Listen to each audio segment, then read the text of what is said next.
Een groot part van de Friezen denkt dat de komst van vluchtelingen invloed had op haar omjouwing. Dat blijkt uit een enquête. 61% van de ondervraagden denkt dat de invloed van de vluchtelingen op de meerskip voornamelijk negatief is zal. Toch vinden de meesten dat vluchtelingen uit oorlogsgebieden talenten worden matten. Een groot part van de bevolking stiepert de komst van een AZC naar Dokkum, maar er binnen wel grote zwaar genoeg de veiligheid. Dat is de uitkomst van een informatiegeerkomsten. Het kan wel graag 600 asielziekers in de stad onderbrengen. Nevens de zinstanders is dat een te grote groep. De gemeente moet nog een besluit nemen. Een Nederlandse primeur van Vlieland. Er wordt een Ridgeblade windturbine op een wenhuis geïnstalleerd. Een Ridgeblade is een soort van scooperred dat in de lengte over de nok van het huis geplaatst wordt en liekt het een pad van de wente. Op dat is het stiller als een gewone windmolen. Alle watereilanden krijgen een Ridgeblade als proef. Een Chinese investeringsmaatschappij zwaardigt het van 12 speelt in het bestuur van SCRV. Dat had JRV-voorzitter Jelko van der Wiel bevestigen.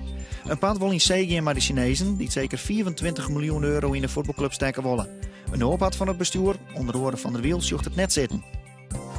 Jong bewolkt waren en wat rein, vannacht kleert het op en wordt het droeg. De temperatuur leidt om de 12 graden heen. Morgen een soort bewolking en soms een beetje rein, maar ik de zin liet hem zuiden terug even zien. Het wordt dan zo'n 16 graden.